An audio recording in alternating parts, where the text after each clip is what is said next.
Large civilizations have existed for thousands of years, with many ancient cities like Athens or Rome still bustling to this day.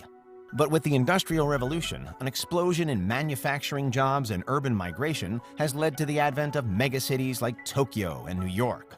What will these metropolises look like in another few decades? This is Unveiled, and today we're answering the extraordinary question, what will cities in 2050 look like? Do you need the big questions answered? Are you constantly curious? Then why not subscribe to Unveiled for more clips like this one, and ring the bell for more thought-provoking content. The United Nations projects that by 2050, 68% of the world's population will live in urban areas.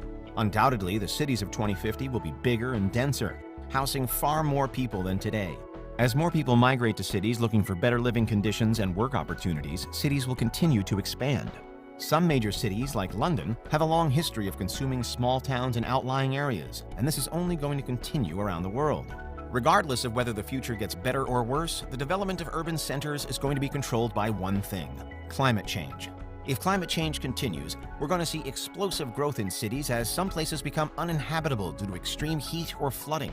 Islands are particularly vulnerable to changing sea levels. Much of the Bahamas, for example, might be underwater by the end of the century if sea ice continues to melt. Estimates suggest over 1 billion people could be displaced by climate change by 2050, meaning they'll become climate refugees. By and large, these people will find themselves in urban areas. Many major cities will find themselves underwater as well, however. Huge global cities like Bangkok, London, New Orleans, and even Shanghai will suffer severe and potentially permanent flooding. This will further increase the pressure on high-altitude, cooler cities to take people in.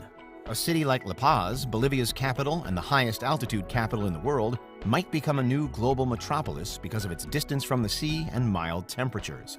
In fact, many of the world's highest cities are in Bolivia and Peru thanks to the Andes Mountains, which could mean that the most influential cities in the future will be in South America. Though eventually all of the sea ice will melt and the volume of water will stabilize, temperatures will keep soaring if nothing is done. But climate catastrophe is not the only vision of the future. Solar punk is an aesthetic in art and a subgenre in science fiction that seeks to imagine a green utopia running on renewable energy. Far removed from the grime and neon of a cyberpunk future or the desolate wasteland of the climate apocalypse, solar punk uses advanced technology to hypothetically repair the problems ailing us at the moment, namely pollution and environmental damage. It's also not without basis. Much of the technology envisioned by solar punk artists and writers certainly exists. You can regreen urban spaces successfully. You can build gardens and grow fruit in cities.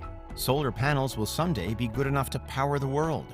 For decades, the technology that makes solar panels work, photovoltaic cells, has been simultaneously getting much better and much cheaper. Though the early 2020s has seen this reverse a little thanks to the global silicon shortage, the actual technology is going to get better each year.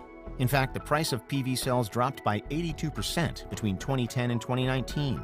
In mid-2020, 84% of the world's energy was still coming from fossil fuels. But by their very nature, fossil fuels will run out. One day soon, the price and ease of installing solar panels will be so cost-effective that nothing will stop consumers from simply bypassing the middleman energy suppliers completely and using solar panels themselves. Tiny panels could power entire houses in the near future, and efficient batteries means that people don't lose electricity when the sun decides not to come out one day. Solarpunk is a world of huge cities that exist in harmony with the environment, with public gardens, local produce, equitable distribution of housing and resources, and other utopian ideals. There's no reason why this can't be the future of humanity rather than the climate crisis, especially when much of the technology already exists. However, it seems likely that sea levels will continue rising, and many low-lying cities will find themselves submerged. Even if we can eventually avoid and avert the complete destruction of the planet, a different kind of settlement might form in this more optimistic vision of climate disaster: floating cities. Floating cities are another staple of science fiction and can take various forms. Often they're huge fleets of ships that have been repurposed so that they can be permanent homes for large numbers of people. The Maldives, on the other hand, has pledged to build a floating city on a flexible grid that sits within a lagoon surrounded by barrier islands. Even more futuristic, some concepts look at the creation of artificial islands, using land reclamation as a solution.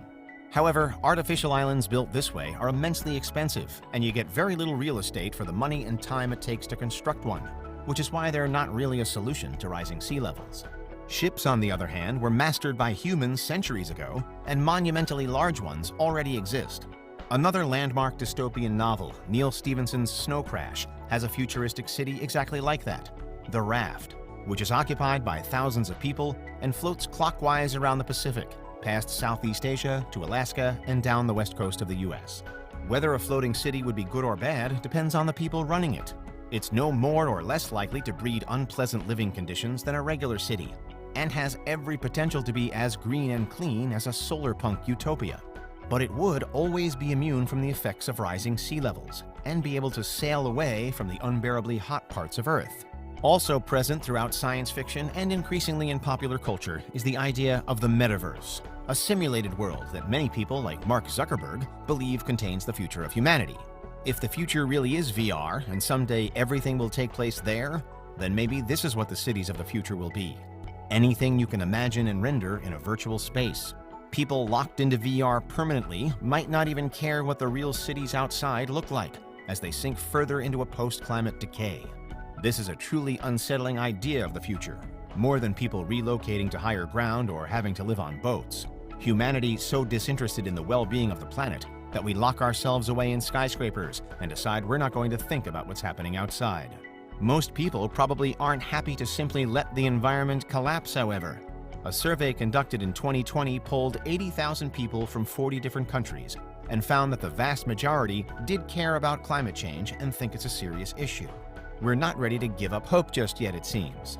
There is a future that doesn't take place on Earth at all, however, or in a computer simulation. We're closer than we've ever been to returning to the moon and landing humans on Mars, and many speculate that permanent human settlements may exist on one or both of these celestial bodies by the middle of the century. Though human Mars landings have been suggested for about as long as moon landings, they haven't yet come to fruition. Currently, it's speculated that we're going to put people on Mars by 2030. However, even in the 60s, it was projected that our arrival on Mars was imminent, so take this date with a grain of salt. Only time will tell if space agencies and private industries are capable of stumping up the cash to send humans on the long journey to the red planet. Because of this, it is unfortunately doubtful that we'll see a Martian or lunar city by 2050, though we might well eventually. It's likely that a human presence could be established through a permanent or semi-permanent science base, but it's doubtful that anybody will be able to simply pack up their belongings and migrate to Mars to start a new life, romantic as the idea is. After all, it's a lot cheaper and faster to get to the moon, and there are more opportunities for mining, meaning that for-profit companies will get involved. Finally, we could build cities in Earth orbit, but this would likely be even harder than building one on the moon. At least on the moon, you don't need to generate artificial gravity. Ultimately, the future of humanity rests on one thing: how effectively we're able to stop or reverse climate change, if at all. It's up to us whether the metropolis of the 21st century is a dystopia or a utopia. And that's what cities could look like by 2050. What do you think? Is there anything we missed? Let us know in the comments. Check out these other clips from Unveiled, and make sure you subscribe and ring the bell for our latest content.